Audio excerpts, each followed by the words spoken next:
Did you hear about the new electric car from Germany? It's called a Volkswagen. Of course, as time goes on and the demand for electric cars increases, we get to see more than Volkswagens and Teslas. Some other big boy companies are getting into the electric car game, and some already have a few models. Some are ready to launch in just a year or two. And today, we are here to talk about the first 100% electric SUV that Porsche will sell, the new 2022 Porsche Macan. But the new upcoming Macan is not the first electric car ever to come out of Stuttgart. We got the Porsche Taycan in 2019, and that was a groundbreaking achievement. The first ever big brand and big company to take a direct shot at Tesla buyers. I bet even Elon Musk himself flinched a little bit. Oh, look out. They launched with multiple ranges and power figures. You got the normal Taycan with only rear-wheel drive, 402 electric ponies, and a 225-mile range. Then we got the Taycan 4S that is all-wheel drive and with 522 horsepower, and it does 0 to 60 in just 3.8 seconds. I know that's already pretty freaking fast, but wait, there's more. They also got the Porsche Taycan Turbo. Yeah, you heard me right, turbo in an electric car. Apparently for Porsche, turbo doesn't mean turbo anymore. Kinda like my girlfriend says I can have a drink with my friends. For her, yes means no, and no means no. Moving on. The Taycan Turbo is a beast, with a 0 to 60 in just 3 seconds flat and a whopping 670 horsepower.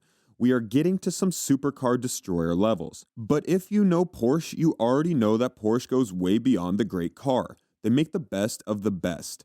And they did the Porsche Taycan Turbo S. That S might be for freaking super speed because that is what you will feel with 750 horsepower and a 0 to 60 in just 2.6 seconds. I can even imagine what the speed of that car feels like. Instant torque and all of those ponies. I bet it literally feels like a spaceship. Even Rick and Morty are jealous and would rather trade their spaceship for a Taycan Turbo S. That would also be a really good product placement for Porsche. Of course, these power figures and such are really important, but for a Porsche, you need a little more than that, like comfort and how it drives. And of course, it wouldn't be a Porsche without being expensive and luxurious. And boy, don't you worry, because the Taycan ain't cheap. If you're a trust fund kind of kid from Connecticut, don't you worry, because the plebs won't be able to afford one of these like they can afford a Tesla Model 3. The Taycan is priced from $80 all the way up to $185,000, but if you ask me, I say it's worth it, because this is a true Porsche. Some people describe it like driving a 911, and I bet that is true because the Taycan is really freaking quick around the track. For example, Taycan Turbo S took the EV lap record at Road Atlanta. I just hope that they have a supercharger near the track, otherwise they would have to push it around. It goes from electric luxury vehicle to Flintstone car real quick. You guys may ask why I think Porsche and the Volkswagen Group can be the real Tesla killers. They may not be the 100% electric car company, but they have been doing this for a long time. And with that comes a lot of old buyers that already trust the brand. And don't you even think about Dieselgate. That doesn't count, okay? Porsche was able to make a really fast, luxurious, and really well-handling electric vehicle, and that is just the start. Because as of last week, Porsche released a new variant for the Taycan Cross Turismo, and boy does that look good.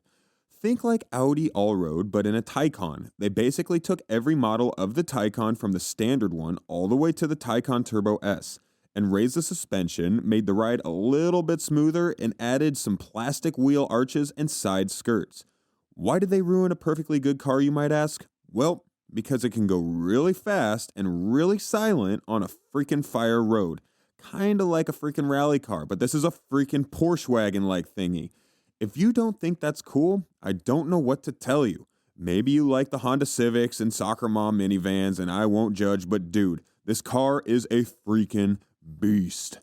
Because you get that exact same power figures from 402 horsepower all the way to those 750 instant ponies. In a crossroad vehicle, it sounds so crazy that I bet even Dr. Doofenshmirtz would be impressed and probably use the batteries and the motors to make a weapon that could destroy the whole world. Mwahaha. But he would fall short, as usually, because Perry the Platypus would take over and save everyone. Oh, Perry, my savior. To be honest with you guys, I think I'm becoming a Porsche fanboy, but can you guys blame me? Look at the history of the company, and most importantly, look at the cars they are making right now. The Porsche 911 Turbo S is the second fastest production vehicle from 0 to 60 with a whopping 2.2 seconds. 2.2 seconds. Do you know how fast that is? Well, not even I know how fast that is. Any 911 Turbo S owners, hit me up down in the comments. Please. They made the Taycan their first shot into the electric vehicle world, and man, did they get that right. Fast AF, and guess what you can get? An optional 4 screens for the interior. 4 is better than 1, so it's better than a Tesla. Now, they made the crossover Taycan that is better and has a little bit more body roll so you can easily turn in on a gravel road and just a little bit of left foot braking. Yeah, just like a rally car, and you guys know I'm a rally fanboy. I would take anything all-wheel drive and slide around in the gravel, and that's what driving is all about. In the Taycan Cross Turismo Turbo S, I know that's a mouthful, Porsche has completely overspecified the brakes. Their carbon ceramics and the front discs are 420 mil and the rears are 410, and they're grabbed by 10 piston calipers. And I mean, they are phenomenally powerful. And the irony is that in normal driving, despite Porsche not believing in one-pedal systems, you can actually use just the regen system to slow down the car. This car is really, really important for Porsche because they showed that they can make an electric sedan. With the Taycan Cross Turismo, they are also showing us that they can make a really good crossover with some really good back-road capabilities. And you may ask why that is so important for Porsche. Well, because they are taking baby steps, and they are being really smart about using an existing platform and making it so you can use it on fire roads and a little bit more rough terrain. And of course, making the car more expensive and getting more money. Easy. Not all of us can afford this type of car. Some of you may even prefer to have a Miata and convert it to off-road and even do the Baja 1000, or even your iced-out spray-painted Civic with a fart cannon you call exhaust. But Porsche is being really smart because with all this information and more money, they are taking this technique to the SUV world. And we all know that's where the money is. SUVs sell like hotcakes. And if the Volkswagen Group knew that, they'd sell them like they are selling fish to a starving polar bear. If you want to learn more about SUVs and the Lamborghini Urus in particular, feel free to browse through our channel. We already got a video talking about the 2022 Urus and the first SUV from Ferrari, the Purosangue.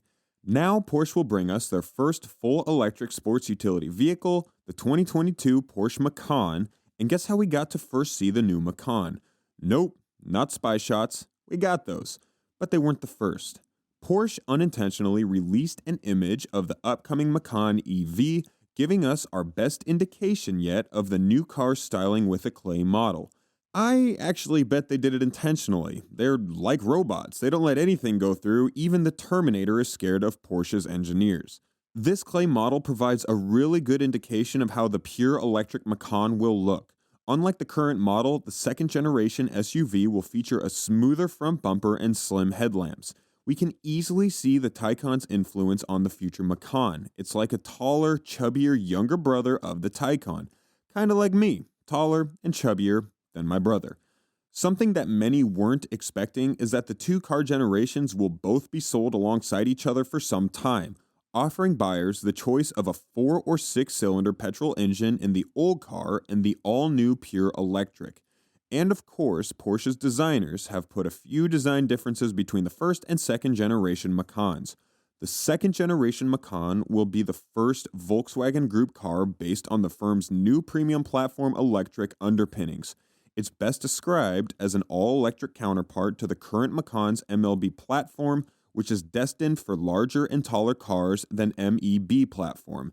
Basically, they use this so they can take the same underpinnings from one car and use it in another one, just like the Urus and the RSQ8 have in common, for example. They take the bones from one robot and use it in the next robot. Perfect to rule the world. Ahem. Specs are limited, but we know that the Macan will share the same charging and battery capabilities than the Taycan, and this says the Macan will have an equally long range, and since it has extra space under the SUV's floor for batteries, they can easily get a variant with more than 300 miles of range. Just like the Taycan, we will probably see a rear-wheel drive with only one motor at the back, and the rest will be four-wheel drive. Of course, we will see different power outputs depending on the variant, but maybe not as high as the Taycan's Turbo S750 big ponies, but we will have to wait and see. Imagine a little SUV like the Macan with 750 horsepower. Not even 10 turboed Civics could beat that. Since its introduction in 2014, the Macan has been a huge success for Porsche. The company shifted almost 100,000 examples worldwide last year alone. And making it full electric will drive even more and more sales. People love electric cars, but you know what people love even more? Electric SUVs. One of Porsche's executive boards has stated that it's Porsche's obligation to make sporty electric options for the consumer. And boy, do they know how to make them. I'm just a little scared because it is very hard to keep that Porsche driving DNA in an SUV and even harder in a super heavy electric SUV.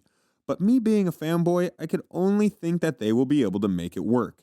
Let me know what you think down in the comments. I bet we will all love the new Macan. Thank you so much for watching and smash that like and subscribe button. See ya.